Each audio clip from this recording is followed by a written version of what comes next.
Hey guys, Professor Bill, Comic Book University. Action Comics, issue number 1010. So let me tell you what's about to happen with this comic book. I'm not going to be purchasing this comic book anymore. No. Professor Bill, you know I got all the clout. I'm the man. I walk in, I do whatever I want to do. When I walk in a room, people move. Actually, no, not really. But I do have the option to sit and read a comic book at my comic book store and not purchase it. So I shall still be doing reviews for the comic book, but I will not be purchasing this. I will not be spending my money on this anymore. This is ridiculous. And let me tell you who's to blame for this. You know, realistically, it's just the writer that I'm blaming for this. The art is still fantastic. Brian Michael Bendis does this horrible script. You know, kudos to everybody else. Sorry. Steve Epting, art and cover. Brad Anderson on colors. Josh Reed on letters. Francis Manapul doing the variant cover.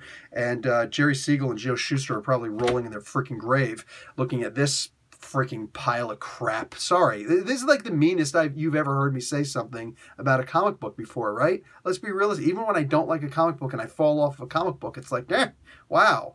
And I know I sound an awful lot like a freaking comic skater right now, talking about, well, you know, I'm going to continue hate reading a comic book that I don't like. Yes, I will continue hate reading it, but I will not be purchasing it. So there's that. But it is Action Comics. It is Superman. I'll be taking, at the very least, a cursory look at it. But, like, it's freaking Superman. How the hell does one not read Superman? This is a Lord of the Rings meme right there. One does not simply cease reading Superman or Action Comics in that regard. So, yeah, I'll be reading it. I just won't be buying it because F that. F that noise. All of that noise. Excuse me. Yeah, I'm really bothered by this, dude. Look. Nobody is who they show themselves to be. Nobody is who they say they are. Everybody's in a freaking disguise of some sort. This is supposed to be some kind of big spy super mystery. I've heard that Brian Michael Bendis is good at doing stuff like this. Hell, Jessica Jones was pretty good, and I heard he's done even better than Jessica Jones. What I should say is more spy thriller stuff than Jessica Jones. So, you know, there's that. But we know that he's got it in him. But I just don't think that he's doing it anymore. I don't know. Again, is he writing too many comic books? Does he just not care anymore? Is he getting paid so much? I don't know. Like, you know, I'm being speculative and I'm being silly at the same time. But, like, I'm really turned backwards over this one. This is a ridiculously dumb comic book, man. There is just nothing at all good about this comic book. Supergirl appears. She shares a panel with other people. I'm sorry, that doesn't count as being in the comic book. It doesn't count as being in the comic book, especially when she's actually off someplace finding out the actual mysteries of Rogal Zar, which is what freaking Superman should be doing, because you figure that's kind of important, and his life and his son's life and Kara Zor-El's life are all hanging in the balance for that. But no, F that. Let's just go and play as Chaz. Oh my God, I want to smack Lois silly, man. If freaking Supergirl was in this for a lousy panel, it should have been her doing a flyby and Supergirl punching freaking Lois, because just take her freaking head off anymore. And as it goes flying, have her be like, Chat! Yeah, die in the middle of saying that. Die. Horrible. The writing in this comic book was horrible.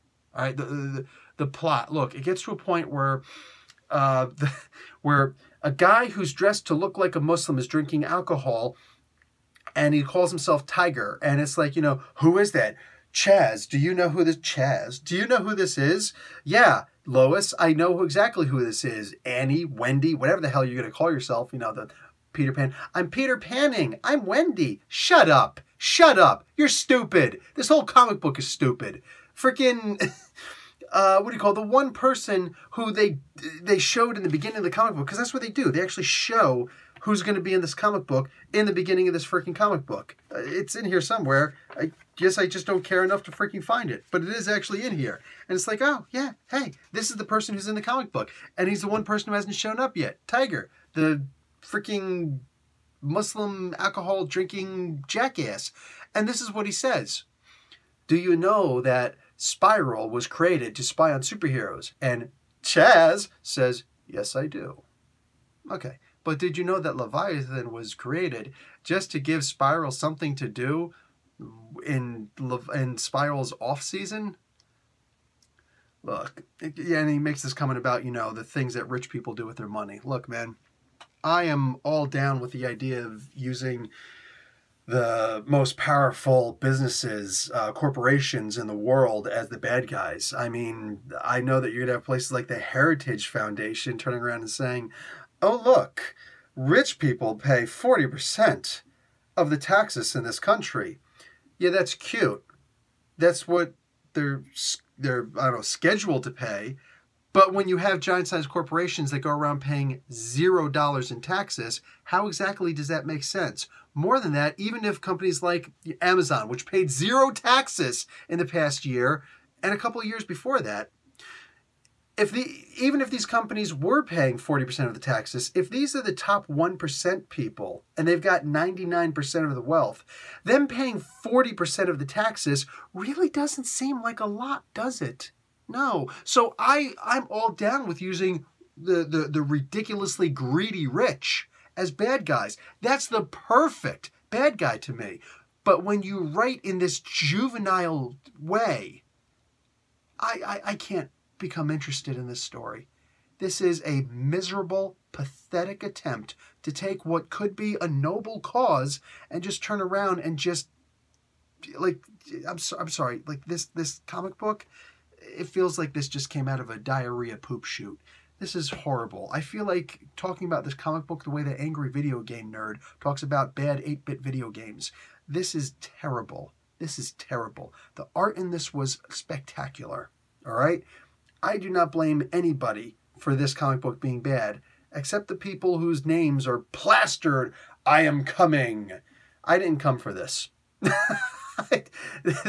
There wasn't even any foreplay as far as I'm concerned with this. This was a terrible comic book. I will not be purchasing this comic book anymore.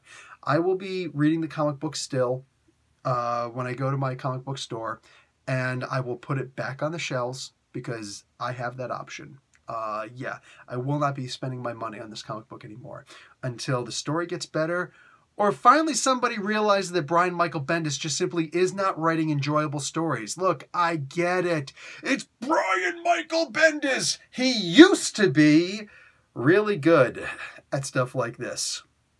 So far, Naomi's a pretty good story, man. How long is that going to last? Right now, I am so... I feel like I'm despondent. All right? I am so disappointed in the way that Superman in Action Comics is being portrayed that I'm... How does someone fall off of purchasing Superman?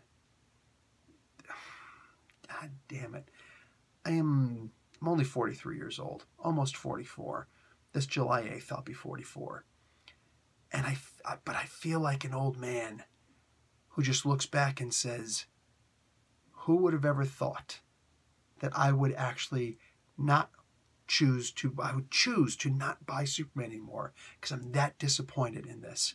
And that whole thing about Brian Michael Bendis saying, when this all comes to pass, you're going to apologize to me.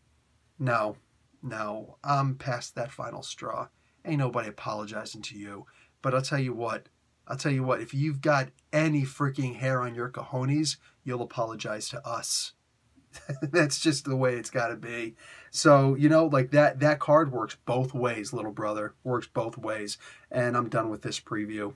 This review. Professor Bill, Comic Book University. I got better things to do. Class dismissed.